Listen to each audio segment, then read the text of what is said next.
Preso em Santos, o homem é acusado de matar o vizinho a socos e pontapés ontem na ponta da praia. Imagens do circuito de monitoramento de uma casa mostram o suspeito deixando o local do crime calmamente. A vizinha do lado esquerdo da casa tinha câmera de vídeo monitoramento. Nós tivemos acesso às imagens, pudemos ver a hora que ele deixa o prédio e sai andando calmamente. Então nós sabíamos as vestes deles, as características, então ficou mais fácil de fazer a busca. Carlos Vinícius Gomes, de 39 anos, foi preso em flagrante, 8 horas depois da agressão, e encaminhado ao 3º Distrito Policial. Segundo testemunhas, após uma discussão na garagem deste prédio, Carlos deu vários socos e pontapés no vizinho. Ele não tinha antecedentes criminais.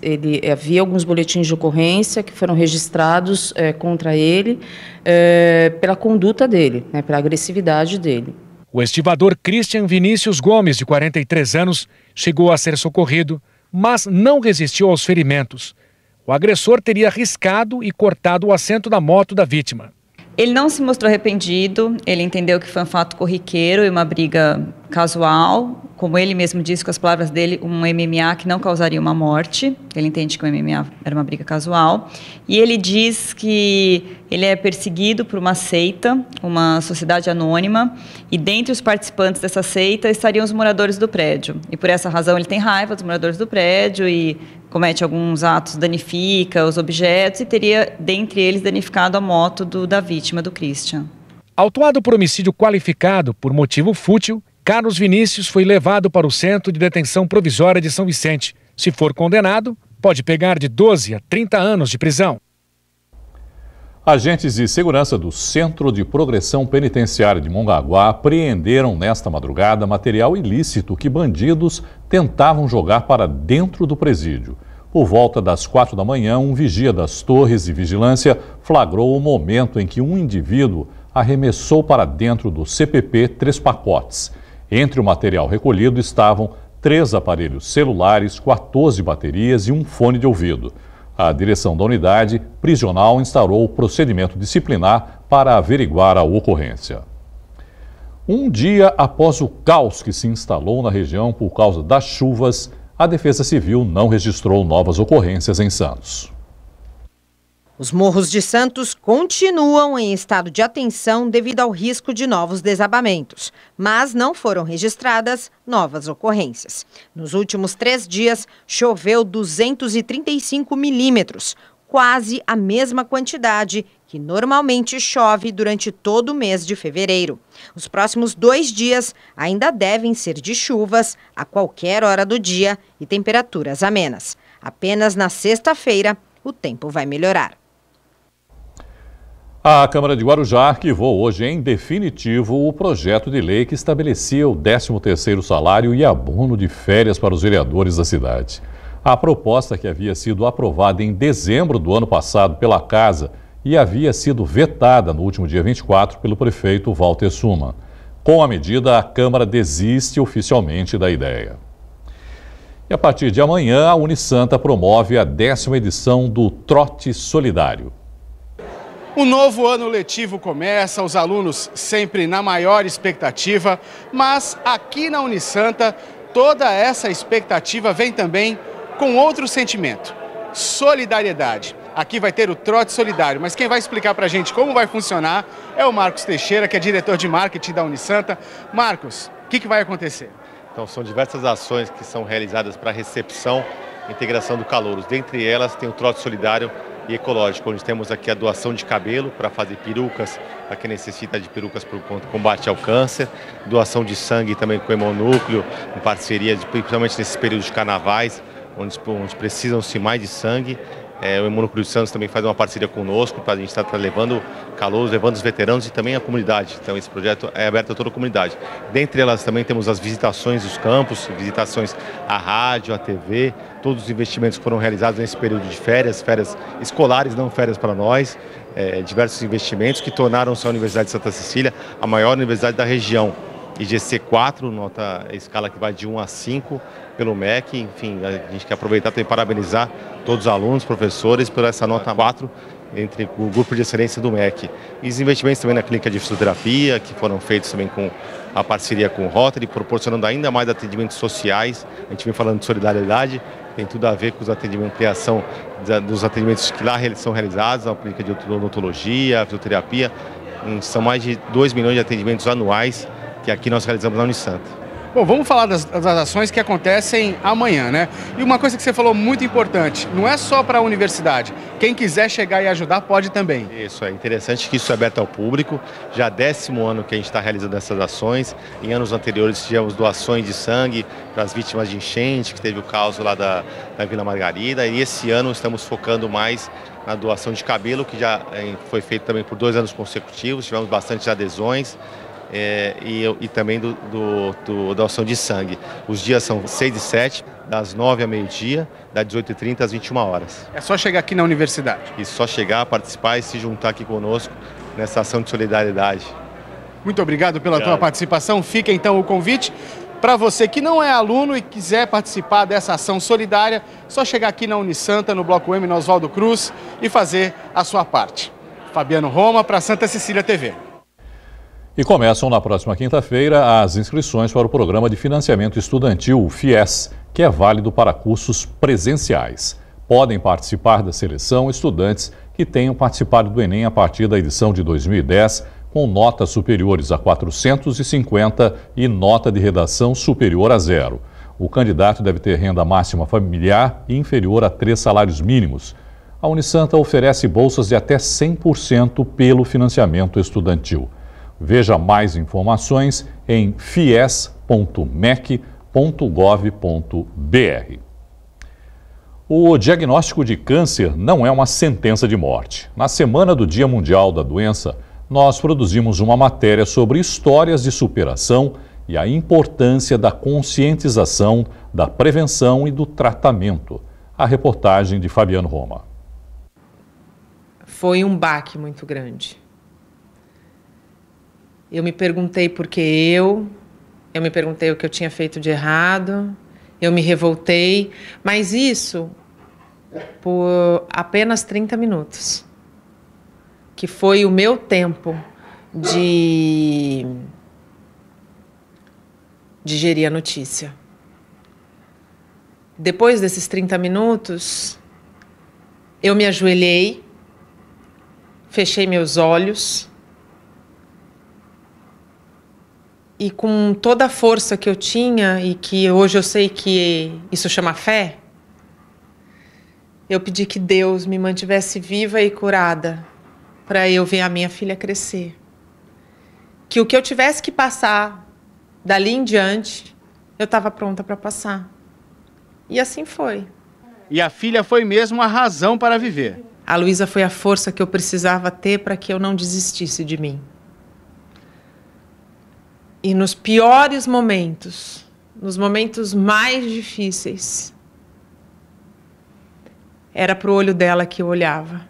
A jornalista Nathalie Nanini venceu um câncer agressivo. Passou por uma cirurgia de retirada do útero, várias sessões de radioterapia, muitas dores. Hoje, curada, ela compartilha a experiência que teve, com palestras e na internet. Para Nathalie, tudo o que aconteceu foi um prêmio. Eu precisava de todas as correções para renascer. É por isso que eu digo que o câncer foi a melhor coisa que podia ter me acontecido. E que, através do câncer, eu conheci a vida. Segundo o oncologista Franklin Vieira Maia, o diagnóstico de câncer não é sentença de morte. Tem cura.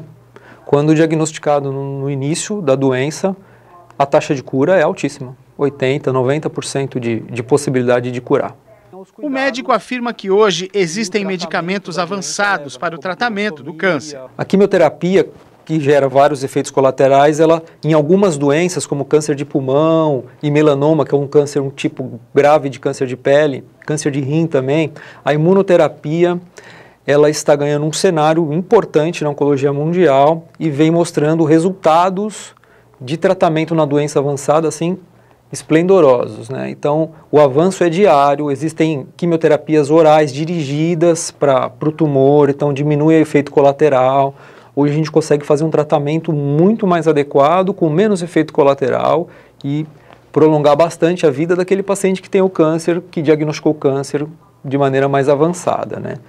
Mas ele reforça que as maiores armas na luta contra a doença são a prevenção e o diagnóstico precoce. A prevenção ela muda drasticamente o gráfico que nós temos hoje no mundo, né? Então, de mortalidade, que eu digo, nós podemos intervir previamente, se antecipando os principais tumores, e a gente, diagnosticando precocemente, a gente consegue resolver de maneira efetiva a maioria dos tumores. O radialista Beni Coquito é outro exemplo de quem lutou e venceu um câncer. Foram 3 cirurgias, várias sessões de químio e radioterapia. Hoje ele encontrou um caminho espiritual. Ajuda outras pessoas a lutar contra a doença. Tem uma nova vida. Você é responsável pelo que acontece com você. Causa e efeito, ação e reação. Nunca pensar, Deus está me castigando porque eu fiz isso. Deus não acendeu o cigarro para você. Deus não fez qualquer coisa errada que tenha te levado à tua doença. Foi você, nós mesmos. E aí a causa e efeito que vai arrumando e ajustando as coisas. Não existe culpa, não existe pecado, não existe castigo. É só a lei da ação e a reação agindo, né? De outras vidas, dessa vida, a gente não sabe. Mas o melhor é que a gente pode, sim, se realinhar e fazer a nossa vida melhor e, assim, fazer a vida das outras pessoas que estão ao nosso redor, ouvindo atrás da gente, melhor também. Isso é o mais importante. As obras da ponte que vai ligar Santos a Guarujá, a tão aguardada ligação seca entre as duas cidades, devem começar ainda este ano. A notícia foi dada pelo secretário estadual dos Transportes, João Machado Neto, em visita a um jornal da região.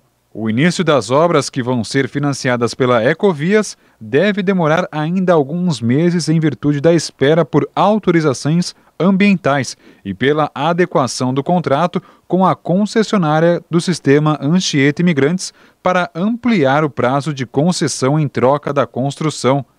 Depois de iniciadas, as obras devem levar 3 anos para serem concluídas. Ao contrário de outros traçados já anunciados, a ponte deve começar na entrada da cidade de Santos, passar pelo cais do Sabuó e pela Ilha Barnabé e chegar ao Guarujá, em local próximo à entrada da rodovia Rio Santos, no pedágio da cidade. Eu vou aproveitar a presença aqui no estúdio do nosso comentarista político, Iberê Sina, para também comentar essa notícia. Iberê, sai agora essa ligação seca? Essa proposta já era uma proposta da Ecovias, né, que ela fez alguns anos atrás. Na verdade, desde 1947 que a gente está falando da ponte. Eu, particularmente, quando fui diretor executivo da Agência Metropolitana, tive o prazer de descerrar a placa da maquete da ponte, quer dizer... Bom, maquetes já tivemos várias, na verdade, né? Então, é assim, espero que esse novo modelo que o governo do Estado está implantando, que atribuindo às concessionárias, né, a responsabilidade da construção, negociando o prazo da concessão dessas mesmas rodovias, pode ser uma solução. Mas a gente espera que, desta vez, com este novo modelo, que é a primeira vez, saia, né? Então vamos esperar as deliberações. Vamos as análises ambientais, que sempre tem um pelinho no meio. Essa é a melhor solução, Iberê, você diria? Porque que, na verdade, você já tem a Piaçaguera, Guarujá praticamente, quer dizer, por que a pessoa, ao invés de ir por lá, vai entrar na cidade para pegar a ponte? Pelo tempo, se for o caso? Mas de qualquer jeito, você ainda vai discutir mais adiante, nós devemos cobrar isso, uma outra ponte. Sempre já se discutiu de duas. Uma que tem... A proposta do túnel, inclusive, não foi abandonada. Exatamente. Né? Essa seria uma ligação, diria, portuária, vamos dizer assim, para os caminhões, para a carga. Exatamente, porque você alivia toda a entrada da cidade, alivia... E não necessariamente para substituir a travessia de balsas, né, Iberê? Então, eu acho que aí a travessia de balsas tem que ser tratada com um pouco mais para pedestres, para o turismo, para a ligação das duas cidades, dos munícipes, e não a carga para o porto. Você diria que o governador Dória fez um aceno para a região, depois de ter cortado milhões de verbas, e agora, de alguma maneira, tenta atender uma ansiedade da população, que é essa ligação seca? Eu espero que o governador pense em ser governador. Eu não gosto muito dessa coisa de acenar, de prometer, de tirar. Eu acho que o cargo é muito maior do que toda essa discussão política. Então, eu espero que ele seja governador. E nós temos a necessidade dessa ligação. independente de que partido, independente da eleição. Bom, o Iberê vai continuar aqui com a gente. Vou pedir licença para a gente falar um pouquinho das notícias nacionais. O governo federal vai retirar as tropas da Força Nacional do Ceará. A saída das tropas começa ainda esta semana e deve demorar 2 meses. Veja esse e outros assuntos no Brasil em 1 minuto. O secretário nacional de Segurança Pública, Guilherme Teófilo, ressalta que a retirada acontece em um momento em que a violência arrefeceu no estado e que a medida tem como principal objetivo preparar as tropas para atuação em outros estados. A Força Nacional chegou ao Ceará em 5 de janeiro, depois que facções criminosas iniciaram ataques diários às cidades do estado. A Fundação Oswaldo Cruz divulgou hoje um estudo que alerta para o risco de surtos de dengue e febre amarela na cidade de Brumadinho. A região, afetada pelo rompimento de uma barragem de mineração, pode ainda sofrer com o aumento de casos de esquistossomose e leptospirose. O aumento se dá por causa da proliferação de mosquitos e caramujos logo após grandes tragédias, como é o caso da cidade mineira. O presidente Jair Bolsonaro disse hoje em uma rede social que, ao contrário do que a imprensa militante divulgou, seu estado de saúde está em plena evolução. O presidente, que teria alta hospitalar nesta quarta-feira, deve ficar internado no Albert Einstein pelo menos até a próxima segunda, graças à febre que o afetou ontem. Bolsonaro foi internado na semana passada para a cirurgia de retirada da bolsa de colostomia, que usava desde que sofreu o atentado à faca em setembro do ano passado.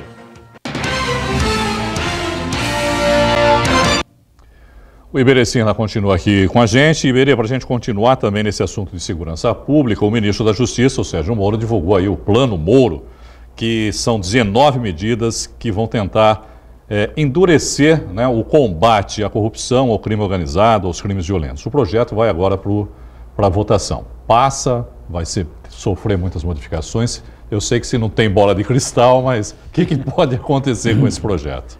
Bom, na verdade tem que, no meu ponto de vista, parabenizar o ministro, porque trouxe o tema a ser discutido.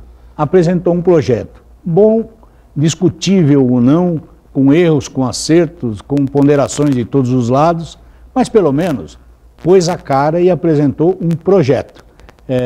Segundo os próprios analistas, né, dizem que existem lá algumas boas medidas e algumas que devem ser discutida com mais profundidade. Segundo esses analistas, sem querer te interromper, já interrompendo, ele estaria dando uma licença para matar com esse projeto. Mas não é isso, é que na verdade, se você for olhar com calma, eu até conversando hoje com outro advogado criminalista, meu amigo, ele dizia o seguinte: isso já é previsto.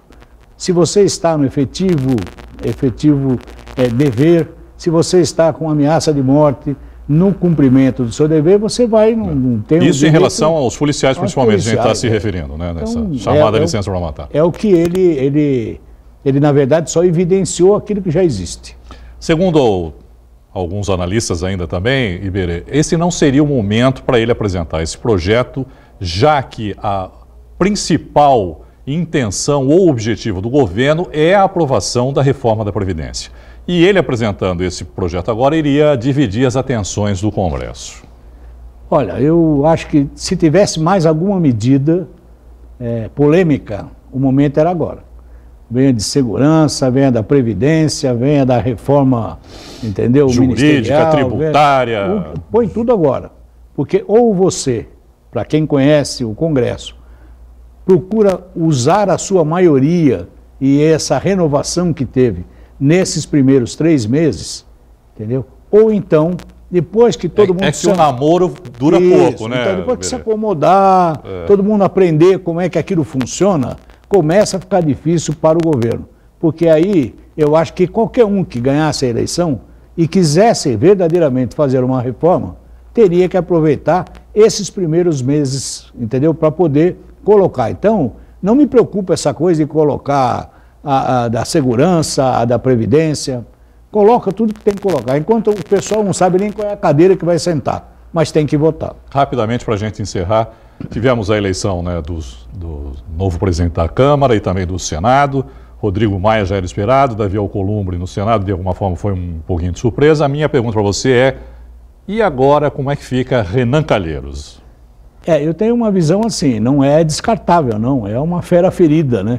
Foi alguém que brigou, arrumou liminar às 3 horas da manhã, mas é um homem que ainda tem uma presença muito forte na política nacional, e em especial no Senado. Vamos ver como é que ele se comporta. Obrigado, Iberê, pela sua participação mais uma vez. Uma boa noite para você. Uma briga entre vizinhos acabou evoluindo para um incêndio criminoso que matou pelo menos 10 pessoas em Paris, na França. Veja essa e outras notícias internacionais no Giro pelo Mundo. O incêndio aconteceu na última madrugada em um prédio de 8 andares de um bairro nobre da capital francesa. Os bombeiros ainda vistoriam o edifício e alertam que o número de vítimas pode aumentar. A principal suspeita é uma mulher que sofreria de problemas psiquiátricos e que foi detida logo após o início do incêndio, tentando colocar fogo em uma lixeira em um carro. O túmulo do filósofo alemão Karl Marx, que fica em Londres, foi vandalizado em um ataque aparentemente deliberado, dizem as autoridades. Uma placa de mármore que contém o nome do autor de O Capital e de seus parentes ali sepultados foi golpeada por um objeto pontiagudo e destruída. Marx se mudou para a Inglaterra com 30 anos e viveu na capital inglesa até sua morte aos 64 anos em 1883. Cientistas descobriram pelo menos mais um efeito do aquecimento global. E este é curioso. O planeta Terra, que é visto do espaço como azul, vai ficar ainda mais azul conforme as temperaturas aumentarem. Tudo por causa da menor presença dos fitoplânctons, organismos minúsculos que vivem nos oceanos e absorvem e refletem a luz.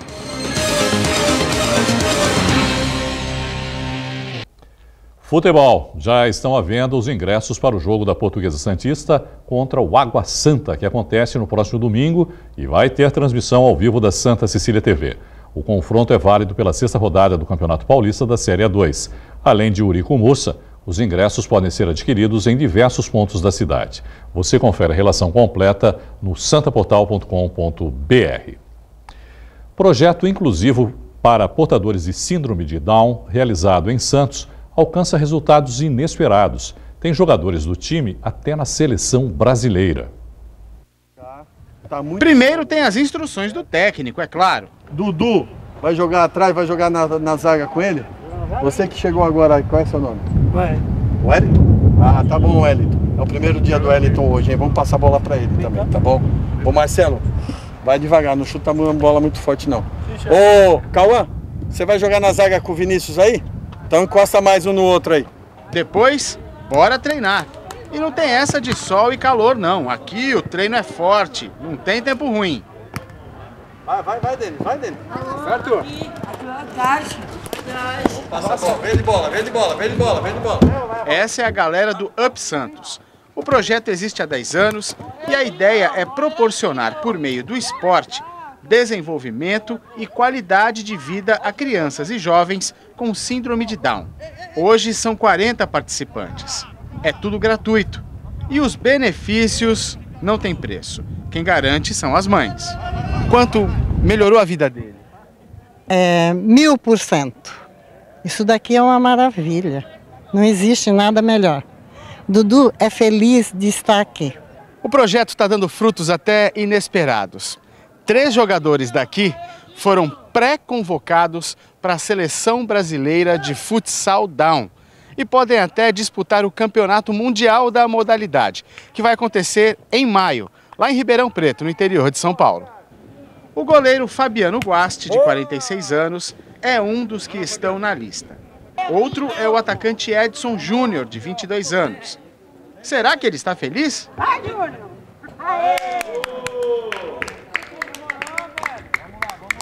Tô muito feliz. A mãe, Dona Nilza, não esconde a emoção. Nossa, é uma realização, né? Um sonho, né, dele, né? Que está sendo realizado. E ele tem muita força de vontade. E eu fico feliz de ver, né, que ele está conseguindo. O coordenador do projeto e técnico do time, Mauro Vicente, mostra com orgulho os troféus que conquistou com a equipe. Fruto de muita dedicação e amor a esses jovens. Mas ter jogadores na seleção é maior que qualquer prêmio. É muito gratificante, pô. Quem não quer ver um atleta seu disputando o campeonato mundial? Pena que talvez eu não consiga estar lá para ver, certo? Por causa dos meus afazeres, mas eu vou ver se eu consigo pelo menos um dia. Caderno Regional de hoje fica por aqui. Até amanhã. Tchau.